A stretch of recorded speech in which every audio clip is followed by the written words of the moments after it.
Salut à tous, c'est Julie Freeze et aujourd'hui on se retrouve pour une nouvelle vidéo Setup 2020.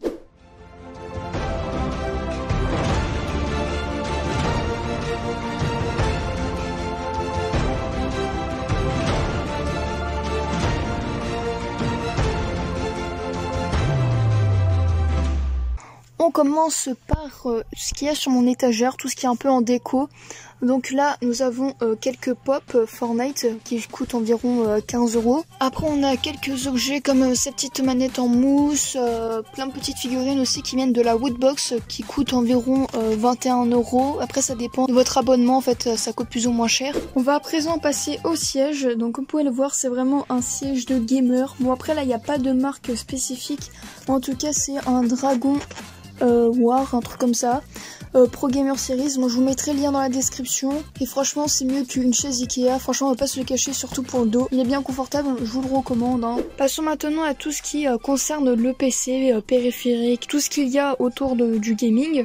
Donc nous avons un casque Razer Electra V2 qui était déjà dans ma précédente vidéo setup et franchement il est toujours aussi bien. Les coussins des oreilles sont vraiment très confortables, tout marche. Il y a même un micro intégré mais personnellement j'utilise un autre micro qui est juste ici.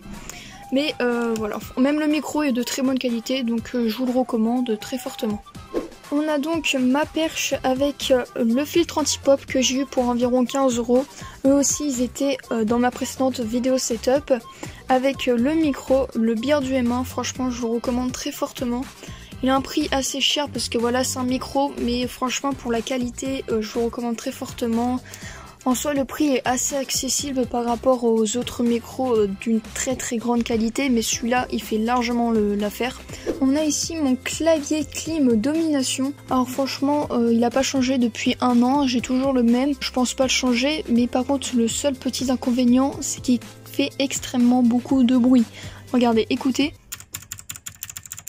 On va pas se cacher que ça fait quand même pas mal de bruit. Pour ceux qui regardent mes vidéos, vous entendez en général mon clavier, mais voilà, c'est juste un petit inconvénient, mais franchement sinon je l'aime bien parce que c'est un mécanique ce que je voulais et c'est des switches bleus. Là on a du nouveau, c'était pas du tout comme ça dans la précédente vidéo setup. On a donc mon tapis de souris Razer Firefly 2 je crois, un truc comme ça. De toute façon vous aurez toutes les références dans la description. Et franchement je l'adore parce qu'il est tout simplement connecté à mon PC grâce à une application et je peux régler la lumière, du coup j'ai mis du rainbow, franchement j'adore. Après vous pouvez modifier tout ce qui est les couleurs, pareil pour mon clavier je vous l'ai pas montré. Par exemple si je clique ici, bah voilà ça modifie les thèmes. Et voilà, du coup vous pouvez faire pareil avec ça mais directement sur l'ordinateur. Après on passe à ma souris qui est la Corsair M65 Pro je crois. Et franchement, elle est nickel, je l'ai depuis pas très longtemps, comme mon tapis de souris. Mais déjà, elle est assez lourde. Après, vous avez des poids que vous pouvez enlever. Personnellement, je les ai laissés et maintenant, je me suis habituée. Donc, je vois pas l'intérêt de changer. Franchement, je vous la recommande très fortement. Son prix est franchement assez accessible, surtout que c'est une Corsair. Vous pouvez voir qu'il y a quand même 2 boutons sur les côtés juste ici. Cette souris est faite pour les jeux d'FPS parce que vous pouvez voir grâce à ce bouton rouge qui est juste ici, si vous restez cliqué longtemps dessus, bah, ça ralentit la visée, c'est-à-dire que quand vous cliquez, bah, ça ralentit le viseur. Comme ça vous permet d'être plus précis. Puis on a aussi un logiciel qui est directement mis sur le PC. Dès qu'on branche la souris, on a un logiciel qui apparaît, on l'installe. Et du coup là j'ai mis aussi un effet chroma. J'ai une webcam qui est la Logitech C922. Donc c'est de la très bonne qualité, 1080p. Je crois que c'est du 30 fps et franchement c'est très propre pour une webcam.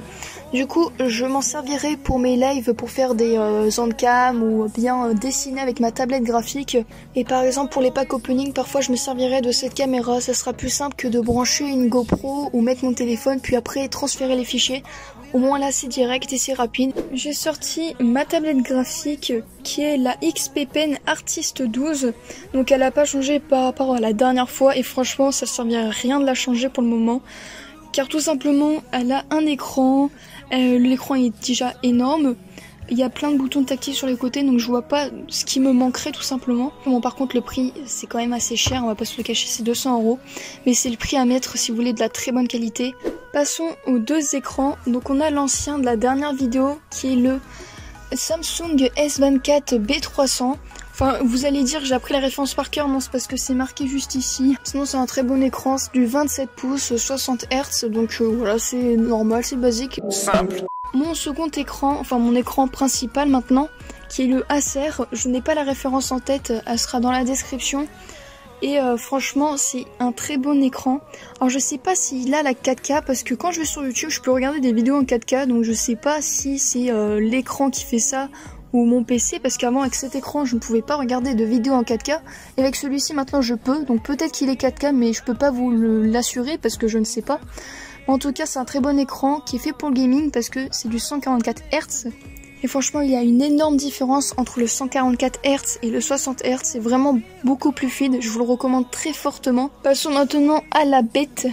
Donc voici mon premier PC gamer parce que avant j'avais eu un PC portable maintenant qui commençait un peu à ramer, du coup je voulais passer à un truc supérieur et franchement bah là c'est vraiment de la très bonne qualité. Alors je connais pas les composants par cœur, c'est pour ça qu'ils vont s'afficher à votre écran. Donc après là vous pouvez voir que j'ai essayé de faire du câble management hein. Mais bon, enfin, on va dire que au moins les câbles ils sont cachés et ils sont tous alignés autour d'une barre. Bon, par contre, après, ça fait pas très propre quand on est de ce côté, on va pas se le cacher. Mais sinon, à l'intérieur, voilà, c'est très joli. Alors même si c'est déconseillé de parfois acheter des PC tout faits, là, franchement, pour le moment, j'ai eu aucun problème. Je l'ai depuis le mois d'août.